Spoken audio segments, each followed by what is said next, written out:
ईश्वर अंश जीव अविनाशी चेतन अमल सहज सुख राशि चेतन अमल सहज सुख राशि।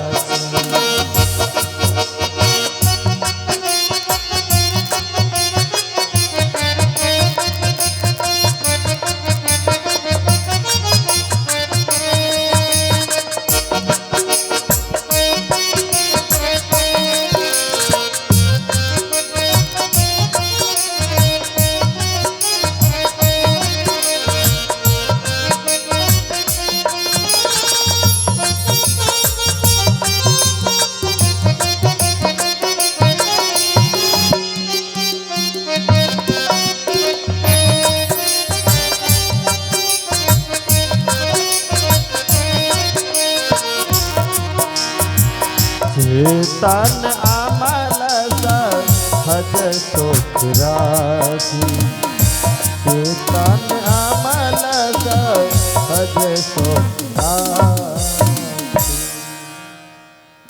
इसलिए आत्म कार्य अत्यंत आवश्यक है, वो है सत्संग, महापुरुषों का संग। इसलिए हे राजा रघुगण, अगर वास्तव में कल्याण चाहते हो तो संतों का संग करो, महापुरुषों के चरणों की धूली में बैठो, तब तुमको सही विवेक मिलेगा। संतों के वाणियों से जीवन का कल्याण होता है। महापुरुषों को वचनों को अपनाओ, उनका सेवा करो।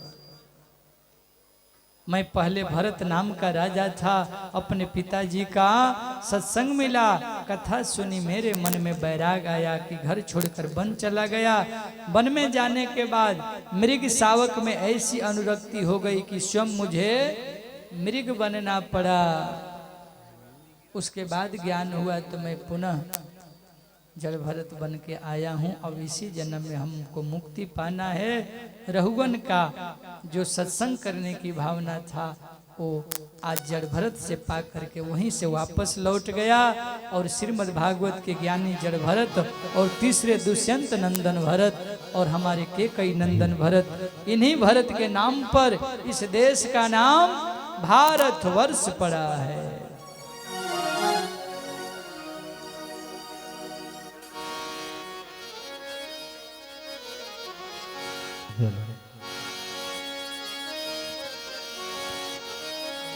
इस जन्म मरण के दुसाहा। मैं आपसे यह पूछना चाहता हूं कि भगवान अगर सबका कल्याण करते हैं, लेकिन जीव में हजार तरह का दोष है, दुर्गुण है, पाप है, रोज कुछ न कुछ पाप हो ही जाते हैं, तो क्या कोई ऐसा उपाय है जे पापी से पापी व्यक्ति भी भगवान को प्राप्त कर ले? रोज हजार गलतियां करते हैं, मन मानता नहीं है, भूल हो जाती है, तो क्या उन भूलों से बचने का और गलती हो जाने के बाद क्षमा का और भगवान को प्राप्ति का कोई साधन है? सुखदेव जी ने कहा है परीक्षित एक भगवान का नाम। बोले वो कैसे? बोले एक उदाहरण और इतिहास के माध्यम से मैं समझा रहा हूं, बड़े ध्यान से सुनना। एक पंडित जी थे, उन पंडित जी का नाम था अजामिल। बड़े विद्वान, बड़े सुशील, परम मितभाषी, बड़े तेजस्वी, यशस्वी, मनस्वी थे। अजामिल को शास्त्रों का बोध है, विवेक है, लेकिन सब कुछ है, विद्वान है, समझ है, लेकिन जो जितना विद्वान श्रेष्ठ बनता है उसका भी अहम हो जाता है।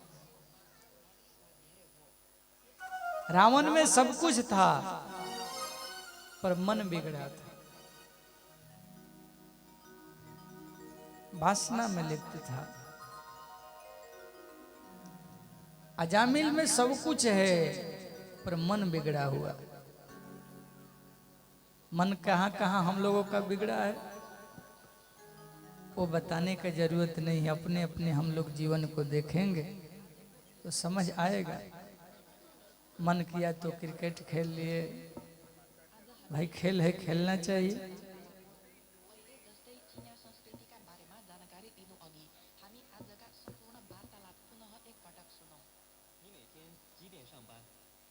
हम देख रहे हैं लोग जो है बहुत पीछे हट हट के बैठ रहे हैं। कथा थोड़ा सामने बैठ के सुनना चाहिए और ऐसे बैठ रहे हैं।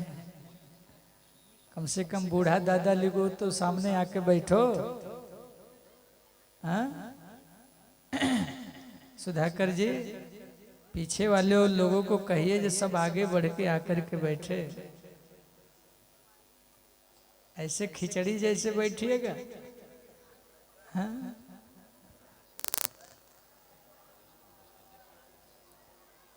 ऐसे नहीं होता है। कथा की एक मर्यादा है, एक तरीका होता है बैठने का। पंडाल में पूरा जगह खाली है, बाहर बैठे।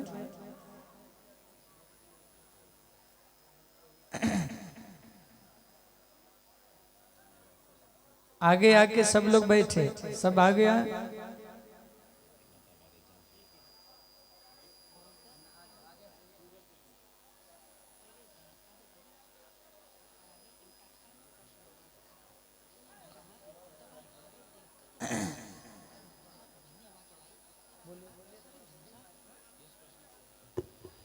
हेलो, जय श्री राधे, जय श्री कृष्णा।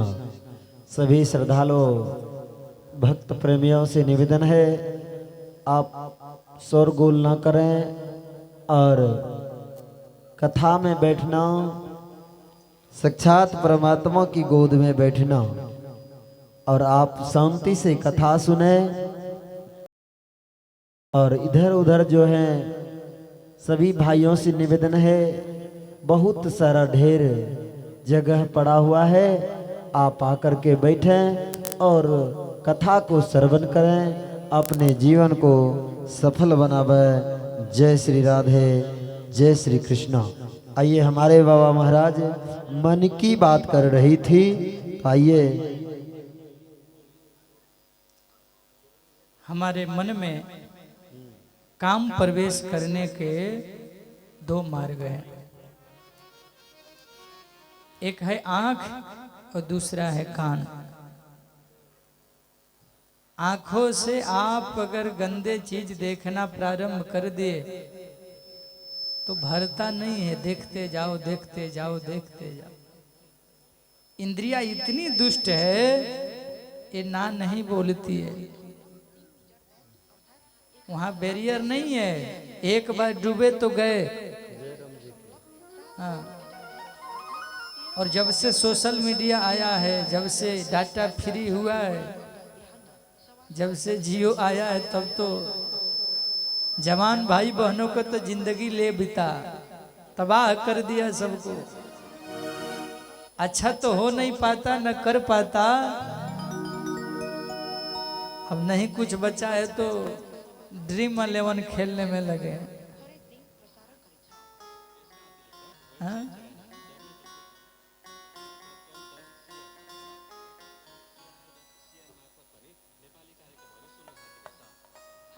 जुआबाजी आज सरकार ऐसा हो गया है कि पूछो मत।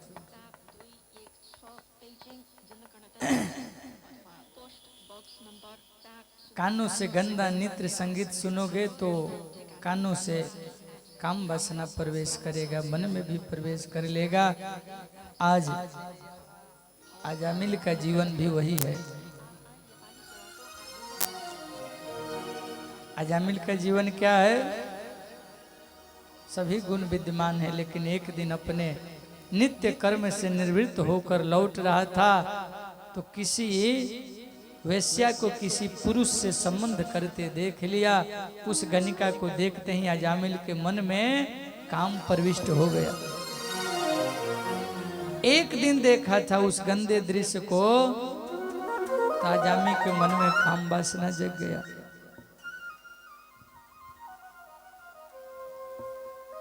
उस गणिका से जाकर बोला देवी मेरे घर चलोगी? उसने कहा जो पैसा देगा उसके घर जाऊंगा। अजामिल ने कहा हम अपने घर रखना चाहता हूं। ठीक है। पहले से पत्नी थी, बच्चे थे, पर मन बिगड़ गया। उस वेश्या को अजामिल घर लाया। पहली वाली पत्नी ने कहा ये कौन है? बोला कि नईकी दुल्हन है। नईकी वाली ने पूछा ये कौन है? बोले पहले वाली है। बोली कि ये रहेगी तो हम नहीं रहूंगी। बोला चिंता न करो, इसको घर से बाहर अलग मड़ई बना देंगे, तुम ठाट बाट से महल में रहना। गोड़ी चमड़ी पर ललाई थे अजामिल। अब राजाओं का काम बड़ा आदमी का बड़ा जैसा होता है, अपना व्यवस्था कर लिए और विषय भोग में डूब गए। समय धीरे धीरे बीतने लगा। अजामिल ने उस गणिका के सौंदर्य पर मोहित होकर के अपनी पत्नी का त्याग कर दिया। संस्कार तो थे ही। प्रातः जैसे ही भजन करने बैठा, गणिका डांट कर बोली क्या माला लेकर के बैठे हो? ये माला झोली क्या होता है? ज्यादा धन कमा करके लाओ, हमको धन चाहिए। अब उसके संबंध से अजामिल की वृत्ति बिगड़ गई। परम सुशील ब्राह्मण चोरी करने लगा। धीरे धीरे चोरी की प्रवृत्ति बढ़ गई। चोरी करते करते डांका डालने लगा। डाकू अजामिल के नाम से जाना जाने लगा। माथे पर काला पट्टी बांधकर, घोड़ा पर बैठकर, हाथ में तलवार लेकर के उस नगर में भ्रमण करता था। अजामिल आया, अजामिल आया। कोस भर में उसकी चर्चा थी।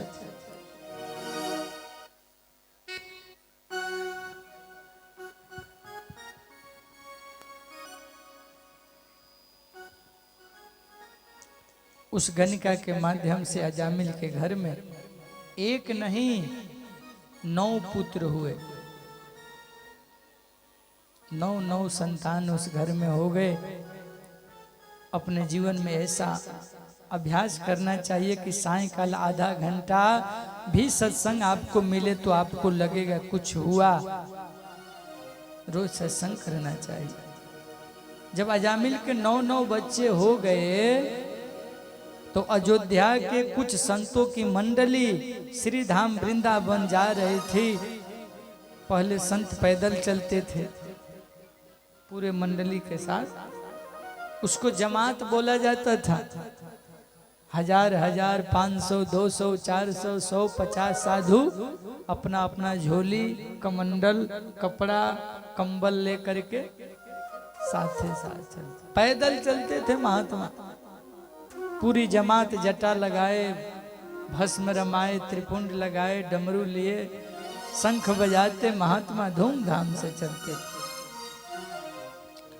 आज अयोध्या का संत वृंदावन जा रहे थे। रास्ते में अजामिल का गांव पड़ता था। गांव के बाहर बैठे थे लफुआ लैसा लड़का लोग। संत तो महात्मा थे। बोले कि अगर इस गांव में आज हम लोगों का भोजन पानी की व्यवस्था हो जाता, सेवा हो जाता, तो आज यहीं विश्राम करते, फिर कल सवेरे जाते। पुलिया पर बैठे थे गांव के जो अच्छे अच्छे बालक थे। अरे कोई भगत मिलेगा इस गांव में? कोई साधु सेवा करने वाला भगत का, सत्संगी का घर है? कोई दीक्षा लिया हुआ है? लड़के लोगों ने कहा बड़ा बैठे बैठे माल छानते रहता है बाबा लोग, करना धरना तो है नहीं कुछ। ढोंगी बाबा कहीं के, पाखंडी सब आके हमारा गांव को गड़बड़ करेगा। ऐसा भगत का नाम बनाएंगे तो जिंदगी भर याद रखोगे कि पाला पड़ा था भगत का। गांव के लड़कों ने कहा हाँ हाँ एक बहुत बढ़िया भगत है, सोना चांदी हीरा मोती सब देगा, खूब भोज भंडारा कराएगा, आपको सेवा करेगा। अच्छा क्या नाम है उस भगत का? बोले अजामिल भगत। वो क्षेत्र का सबसे बड़ा डाकू था।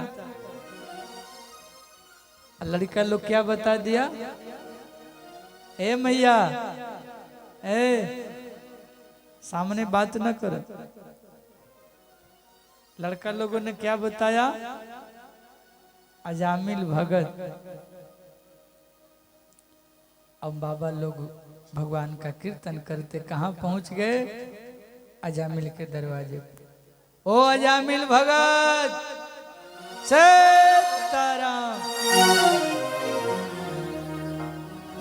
अजामिल भगत।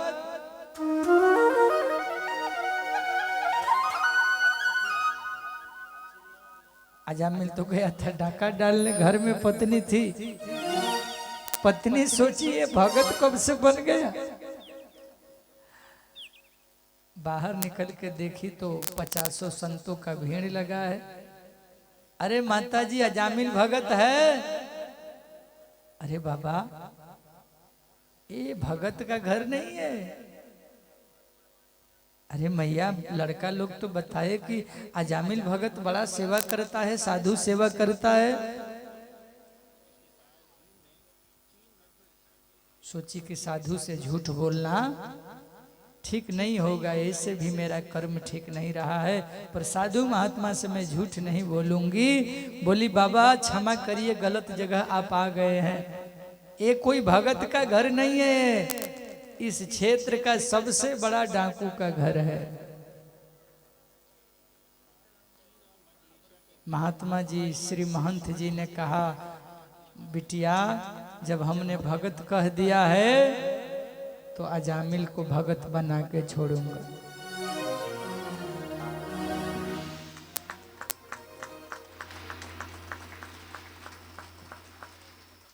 अरे कैसे बनाइएगा, आपको देखेगा तलवार से सबको सीताराम कर देगा। साधु महात्मा को देख के बहुत जलता है। अभी गया है डाका डालने, बिटिया बहुत भूख लगी है, हम लोग को कुछ खाने की व्यवस्था कर दो। बोले कि खाने की व्यवस्था, देखो तुम्हारे हाथ का तो नहीं खा सकता, दीक्षा ली हो नहीं तो तुम्हारी बनाया तो नहीं खाऊंगा, पर अपना आटा सीधा हम लोगों को दे दो, हम लोग अपने से बना लेंगे। बोली ठीक है बाबा। आटा हलवा सीधा दे दी और संत महात्मा लगे भंडारा चताने, लगे चिंटा जलाने। अपना धुनी रम गया, गोईठा कंडा व्यवस्था हो गया और साधुओं की जमात बैठ करके बढ़िया से भोग बनाया, ठाकुर जी को खिलाया, गांव वालों को भी खिलाया, अपने भी खाया और मस्ती के साथ श्री राम जी का भजन कर रहे हैं।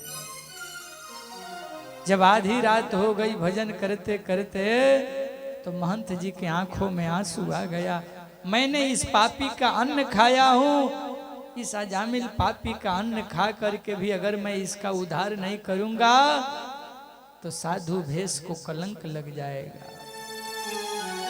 मैं साधु भेष घर के समाज के भला के लिए चला हूं और इस पापी का अन्न खा लिया हूं तो मेरा धर्म बनता है इसका कल्याण करे, इसका उपकार करे।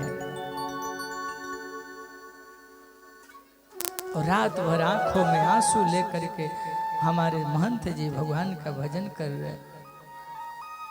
श्री राम जय राम जय जय राम, श्री राम जय राम जय जय राम, श्री राम जय राम जय जय राम, श्री राम जय राम जय जय राम, श्री राम जय राम जय जय राम, श्री राम जय राम जय जय राम, श्री राम जय राम जय जय राम, श्री राम जय राम जय जय राम, श्री राम जय राम जय जय राम, श्री राम जय राम जय जय राम,